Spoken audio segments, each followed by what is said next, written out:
Hello বন্ধুরা, welcome to my channel ভ্রমণের গল্প। আবারও আমি চলে এসেছি এক নতুন ভিডিও নিয়ে। আমি রিসেন্টলি গিয়েছিলাম মায়াপুর। আমার জার্নি স্টার্ট হয়েছিল শিয়ালদা স্টেশন থেকে। আমি কৃষ্ণনগর লোকাল ধরে আমি কৃষ্ণনগর পৌঁছেছিলাম। মায়াপুর যাওয়ার জন্য হাওড়া থেকেও যাওয়া যায় নবদ্বীপ, বাট আমি গিয়েছিলাম শিয়ালদা থেকে কৃষ্ণনগর হয়ে। বাই রুটেও যাওয়ার অপশান রয়েছে। শিয়ালদা থেকে কৃষ্ণনগর যেতে 2 ঘন্টা অ্যাপ্রক্সিমেটলি টাইম লাগে। কৃষ্ণনগর স্টেশন থেকেই টোটো পাওয়া যায়। ওখানে জনপ্রতি 40 টাকা করে ভাড়া নেয় নবদ্বীপ ঘাটের জন্য, আর হুলোর ঘাটের জন্য 50 টাকা করে ভাড়া। তবে হুলোর ঘাট থেকে মায়াপুরটা কাছে হবে। কেউ যদি হাওড়া থেকে ট্রেনে আসতে চায় তো ডাইরেক্ট নবদ্বীপ বা বিষ্ণুপ্রিয়া স্টেশনে নেবে, ওখান থেকেও মায়াপুর আসা যায়। এখানে হুলোর ঘাট থেকে আমরা জলঙ্গি নদীর টপকে মায়াপুর পৌঁছাই। এখানে একটা ইন্টারেস্টিং জিনিস আমি বলতে চাই, এখানে কিন্তু নৌকার ভাড়া বা ফেরির ভাড়া 3 টাকা পার পারসন। আর এইখানে গঙ্গা এবং জলঙ্গি নদীর মিশ্রণ স্থল। গঙ্গা নদীর জলের কালারটা ঘোলাটে আর জলঙ্গি নদীর জলের কালারটা কালো, তাই নৌকায় করে নদী ক্রস করার সময় জলের কালারটা খুব সুন্দরভাবে বোঝা যায়। সকলকে রিকোয়েস্ট করবো, যারা আমার চ্যানেলে নতুন, প্লিজ আমার চ্যানেলটা সাবস্ক্রাইব করো। আর আমার পুরোনো ভিডিওগুলো যদি না দেখে থাকো তো অবশ্যই সেগুলোও দেখো। ভালো লাগলে অবশ্যই একটা লাইক করো। আর এই ভিডিওটা কমপ্লিট দেখো, যাতে তোমরা অনেক বেশি ইনফরমেশন পেতে পারবে মায়াপুরে কোথায় কোথায় যাওয়া উচিত এবং কী কী জায়গা ঘোরা উচিত, কী কী জিনিস মাথায় রাখা উচিত, সেগুলো আমি এক্সপ্লেন করে দেবো।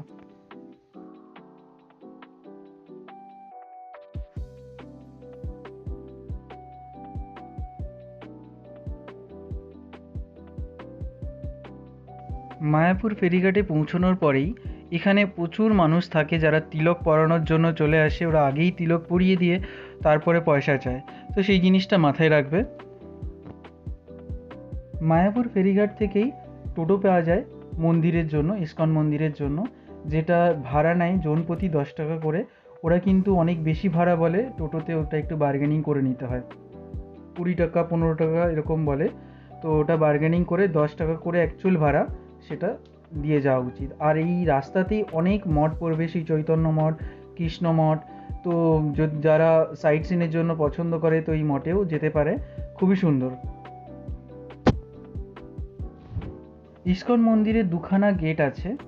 তো আমরা যেটা নেমেছিলাম সেটা হচ্ছে নামহট্ট গেট, যেহেতু আমাদের ওখানেই রুম ছিল। তো বেশিরভাগ রুম কিন্তু ওই নামহট্ট গেটের আশেপাশেই রয়েছে। গীতা ভবন, বিভিন্ন ভবন যেগুলো রয়েছে ওখানেই রয়েছে। তো আমরা স্টে করেছিলাম শ্রী চৈতন্য ভবনে। তো সেই হিসাবে আমরা নেমেছিলাম নামহট্ট গেটের কাছে। এটা মেন গেট ইস্কন মন্দিরের। যদি কেউ বাইকে আসে, এইখানে বাইক পার্কিংয়ের জায়গা রয়েছে নামহট্ট গেটের পাশেই। এই সেই নামহট্ট গেট, এইখান থেকেও এন্ট্রান্স করা যায়। নামহট্ট গেটের একদম সামনেই রয়েছে নামহট্ট ভবন, এখানেও স্টে করা যায় যদি রুম অ্যাভেলেবেল পাওয়া যায়। তো এগুলো আগে থেকে বুকিং করতে হয়। তার ঠিক সামনেই রয়েছিল গোশালা স্টল, আর তার সামনে রয়েছিল শ্রী চৈতন্য ধর্মশালা। তো যারা ধর্মশালায় স্টে করতে চায়, যেখানে 100 টাকার বিনিময়ে ধর্মশালায় রুম পাওয়া যায়, আর বিভিন্ন ভবনে তো 1600 1500 1800 এরকম এসি নন এসি অপশান রয়েছে, তার বেসিসে রুম ভাড়া নিতে হয়। এবং সেটা কিন্তু রুমের অ্যাভেলেবিলিটির ওপরে ডিপেন্ড করে। আগে থেকে বুকিং করতে হয়, 3 মাস আগে থেকে বুকিং করতে হয়।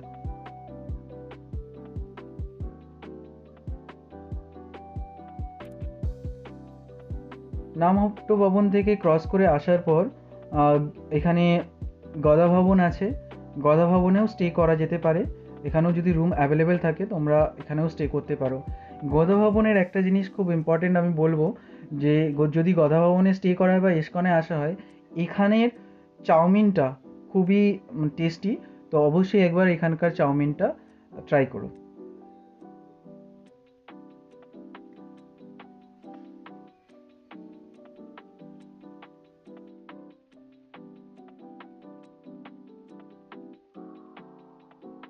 গদা ভবনের সামনেটা খুব সুন্দর করে ডেকোরেট করা ছিল, তোমরা দেখতেই পাচ্ছ। এবং এটা অ্যাকচুয়ালি মন্দিরের, মেন মন্দিরের ব্যাক সাইড বলা যেতে পারে। এখানে একটা সুন্দর গার্ডেন ছিল, যেখানে অনেক ফাউন্টেনও ছিল, বাট এখানে কিন্তু আমরা যেদিন গিয়েছিলাম সেদিন অ্যালাউ করেনি, এখানে প্রবেশ নিষিদ্ধ ছিল। বাট নেক্সট ডে দেখি ওখানে অপশান ছিল, সকালে ওখানে যেতে পারছিল, কারণ গেটটা ওরা ওপেন করে দিয়েছিল। ওটা বেসিক্যালি গুরু পূর্ণিমা উপলক্ষেই মনে হয় ওরা ওপেন করেছিল গার্ডেনটা। এই সেই চৈতন্য ভবন, না গদা ভবনের ঠিক পাশেই রয়েছে চৈতন্য ভবন, যেখানে আমরা বুকিং করেছিলাম। এখানে আমাদের রুমের ভাড়া পড়েছিল 1800 টাকা, যেহেতু আমরা এসি রুম নিয়েছিলাম। এখানে এসি নন এসি দুটোই অ্যাভেলেবেল ছিল। নন এসি রুম 1200 থেকে 1500, ডিপেন্ড করছে রুমের সাইজ এবং কতজন মানুষ থাকবে তার উপরে ডিপেন্ড করে রুমের ভাড়াটা ডিসাইড হয়। শ্রী চৈতন্য ভবন ক্রস করার পরে গোবিন্দাস প্রসাদম ছিল। এটা হচ্ছে ইস্কনের মধ্যে সবথেকে বড় রেস্টুরেন্ট বলা যায়, যেখানে সমস্ত ধরনের খাবার অ্যাভেলেবেল ছিল। এবং এখান থেকে আমি রেকমেন্ড করব অবশ্যই এখানকার পনির রোল এবং ধোসা, এখানে খুব টেস্টি। অনেক ধরনের খাবারের অপশান ছিল, পেস্ট্রি, মিষ্টি, বার্গার, পিৎজা, সবই ভেজ আইটেমের মধ্যে। মানে এত ধরনের আইটেম হতে পারে আমারও আইডিয়া ছিল না, এখানে গিয়ে আমি ফার্স্ট দেখতে পেলাম। আচ্ছা, আর যারা গাড়ি নিয়ে আসবে, এইখানেই গোবিন্দ প্রসাদ ধামের সামনেই কিন্তু পার্কিং প্লট, ওখানেই গাড়ি রাখতে হবে। মন্দিরের মধ্যে কিন্তু ফোন অ্যালাউড থাকে না, তো মন্দিরে যাওয়ার আগে এখানে ফোনকে জমা করে দিয়ে যেতে হয়, যেটা 10 টাকা করে নেয় পার ফোন। তো আমাকেও সেইভাবেই ফোন ওখানে জমা করে রাখতে হয়েছিল, যার জন্য আমি প্রথম দিন কোনো ভিডিও তুলতে পারিনি। ইস্কন এরিয়ার বাইরে খাওয়া দাওয়ার জন্য প্রচুর হোটেলের অপশান ছিল, যেখানে খুব ফেমাস জগন্নাথ প্রসাদম। এখানকার বাঙালি খাবার খুবই টেস্টি, আর কেউ যদি বিরিয়ানি পছন্দ করে, মাসির বিরিয়ানি কিন্তু খুবই পপুলার। এবং মাসির বিরিয়ানির দোকানের চাপ, সয়া চাপ, এবং এখানে গ্লুটিনের সবজির তরকারি, যেটা ময়দাকে ধুয়ে ধুয়ে বানায়, ওখানকার যে ফেমাস ইস্কনের, সেটা কিন্তু এই দোকানেরই খুবই টেস্টি। আমি রেকমেন্ড করব যে এখানে অনেক দোকান পাবে, বিরিয়ানির দোকান আরও আছে। রানাদার বিরিয়ানিও এখানে খুব ফেমাস ছিল, বাট এখন পপুলার মাসির বিরিয়ানি আর এখানকার গ্লুটিনের সবজি। সন্ধেবেলায় আমরা গিয়েছিলাম নগর কীর্তন দেখতে, যেখানে ইস্কনের ভক্তরা রাধাকৃষ্ণ এবং শ্রী গৌরাঙ্গ মহাপ্রভুর কে নিয়ে গোটা ইস্কন চত্বরটাই কীর্তন করে ঘুরে বেড়ান। তো সেই ভিডিওই আমি তোমাদের সঙ্গে শেয়ার করব।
নগর কীর্তন দেখার পর আমরা সন্ধ্যা আরতি দেখার জন্য মন্দিরেতে যাই। এটা মন্দিরের নতুন বিল্ডিং, এটা সবথেকে বড় ইস্কন বিল্ডিং তৈরি হচ্ছে, যেটা 2016 সালে উদ্বোধন হওয়ার কথা ছিল, বাট সামহাও এটা হয়ে ওঠেনি এখনও কমপ্লিট। এবং এখানটায় ঘুরতে যাওয়ার জন্য টিকিট কাটতে হয়, 3টের সময় এখানে এন্ট্রি করা যায়, 100 টাকা টিকিট কেটে ওই মন্দিরটা ঘোরা যায়, ওটা এখনও ইনকমপ্লিট আছে। তো আমরা সন্ধেবেলায় সন্ধে আরতি দেখতে মেন মন্দিরে আবার চলে যাই। এখানে আমি মানে মন্দিরের ভিতরের কিছু ছবি নিতে পেরেছিলাম, কারণ আমার সঙ্গে গিয়েছিল আমার বোন, যে ওখানকারই একজন ভক্ত। তো ও কোনোভাবে ফোন নিয়ে, ওদের অ্যালাউ থাকে, তো ফোন নিয়ে কিছুটা ভিডিও তুলেছিল, আমি তোমাদের সঙ্গে শেয়ার করব আগে।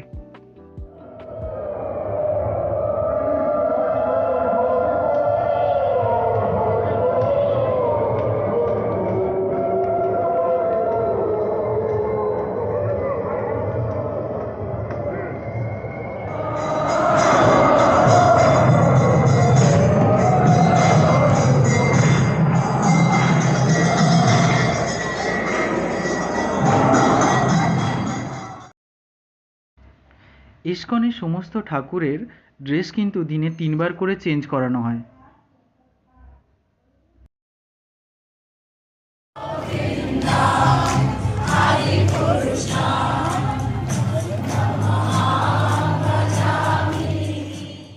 সন্ধ্যা আরতি দেখার পরে আমরা সমাধি মন্দিরের ওখানে গিয়েছিলাম। সমাধি মন্দিরের স্টোরিটা হচ্ছে, এখানে যারা মহারাজ আগে মারা গিয়েছেন তাদের সমাধি ওখানে দেওয়া হয়েছিল।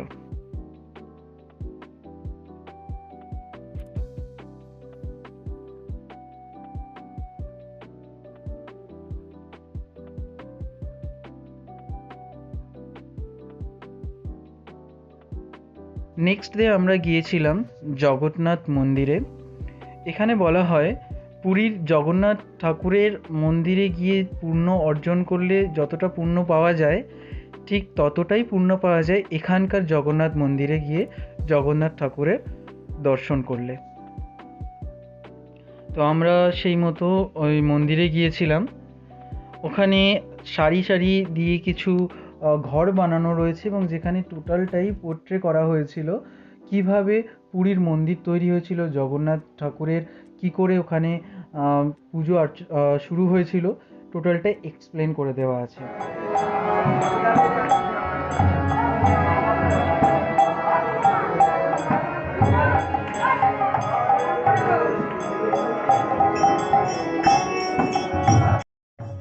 এখানে প্রতিটা মন্দিরেই আরতি করার জন্য প্রদীপ এবং ধূপ পাওয়া যায়, তার জন্য ডোনেশন বক্সে 10 টাকা দিয়ে সেই ধূপ এবং প্রদীপ সংগ্রহ করতে হয়।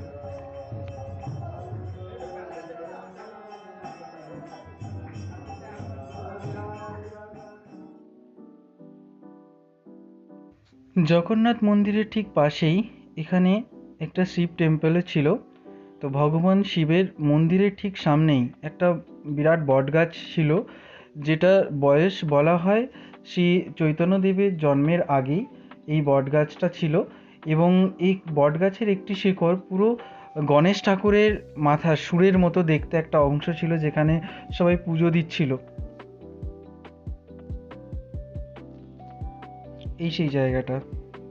মায়াপুরে ইস্কন এরিয়ায় সমস্ত মন্দিরে সমস্ত মহিলাদের ওখানে সম্বোধন করা হয় মাতাজি বলে, এবং ছেলেদের সম্বোধন করা হয় প্রভুজি বলে, এবং ওয়াইফকে সম্বোধন করা হয় দেবীজি বলে। আর মায়াপুরেতে ইস্কনে যদি ধর্মশালায় দুখানা আছে, ওখানে স্টে করতে গেলে 100 টাকার বিনিময়ে রুম পাওয়া যায় এবং খাওয়া দাওয়াও কিন্তু ফ্রি থাকে। দুপুরের ভোগ খাওয়ার জন্য সকাল 7টার সময় কুপন নিতে হয়, আর রাত্রের ভোগের খাওয়ার জন্য বিকেল 3টের সময় কিন্তু কুপন নিতে হয়। শিব মন্দির থেকে বেরিয়েই আরও একটা মন্দির ছিল, এখানেও আমরা গিয়েছিলাম।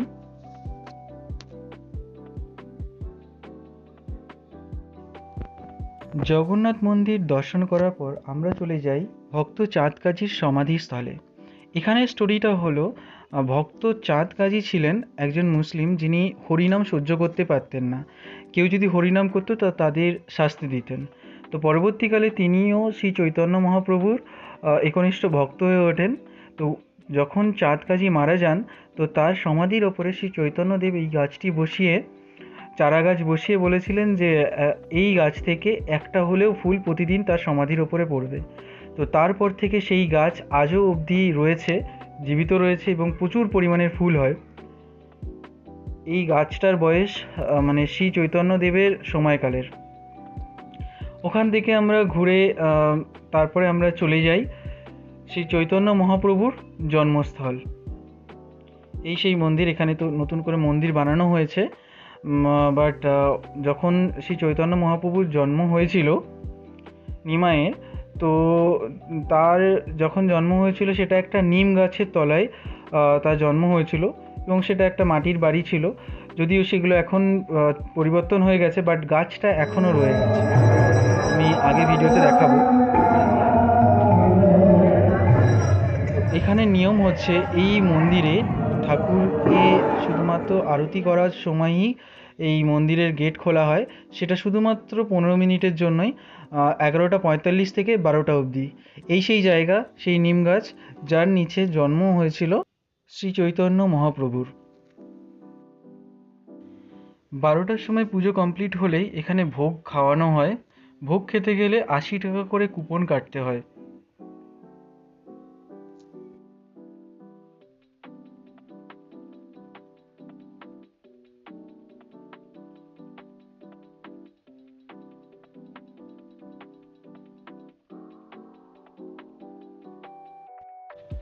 আর এই সেই বাড়ি, যদিও এখন সব এগুলো নতুন করে নির্মিত, বাট এই জায়গাটাতেই ওনার বাড়ি ছিল।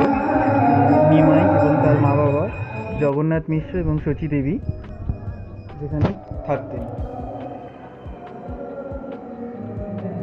এই মন্দিরের পাশেই ছিল শ্রী চৈতন্য মহাপ্রভু এবং নরসিংহ মন্দির, আর তার ঠিক পিছনেই ছিল ক্ষেত্রফল শিবের মন্দির। এটা স্টোরি হচ্ছে, ক্ষেত্রফল শিবের মন্দির সেখানে তৈরি হয় যদি আশেপাশে কোনো মন্দির থাকে তাকে রক্ষা করার জন্য একটি শিব মন্দির বানানো হয়, যাকে বলা হয় ক্ষেত্রফল শিব।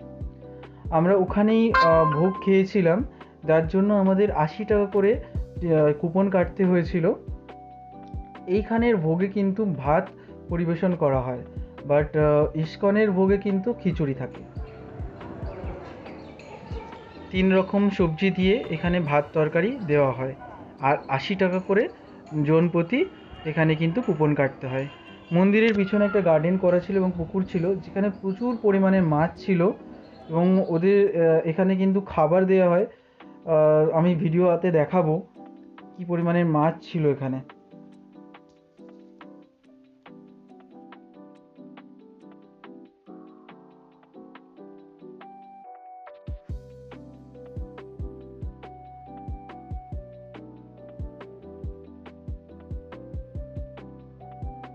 ইস্কন মন্দিরের আশেপাশে কিন্তু প্রচুর পরিমাণে মঠ রয়েছে, তোমরা গিয়ে ভিজিট করতে পারো। এটা যেমন শ্রী চৈতন্য মঠ, তো খুব সুন্দর মঠগুলো ছিল, তোমরা ভিজিট অবশ্যই করতে পারো।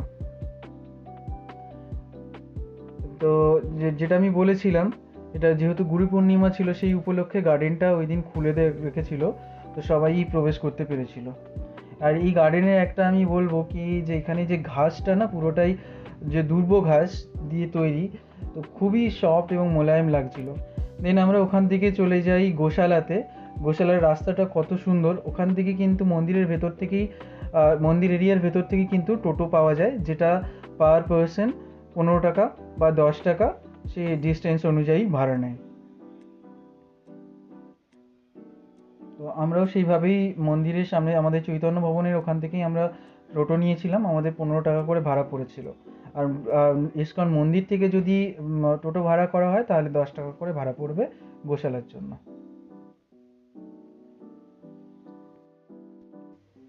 গোশালাতে যত গোমাতা আছেন তাদের খাবার দেওয়ার জন্য 100 টাকা করে কুপন কাটা বা ডোনেশন দিয়ে 5টা লাড্ডু কিনতে পাওয়া যায়, যেগুলো ওই গোমাতাদের খাওয়ালে বলা হয় যে একদিনের এক বেলার একজন গোমাতার পুরো খাবারের দায়িত্বের ভার নেওয়ার সমতুল্য। এনাকে নন্দী বলা হয় এই গোশালার। তো আমরাও সেই মতোই 100 টাকা ডোনেশন দিয়ে 5টা লাড্ডু নিয়েছিলাম, যেটা গোমাতাদের খাইয়েছিলাম।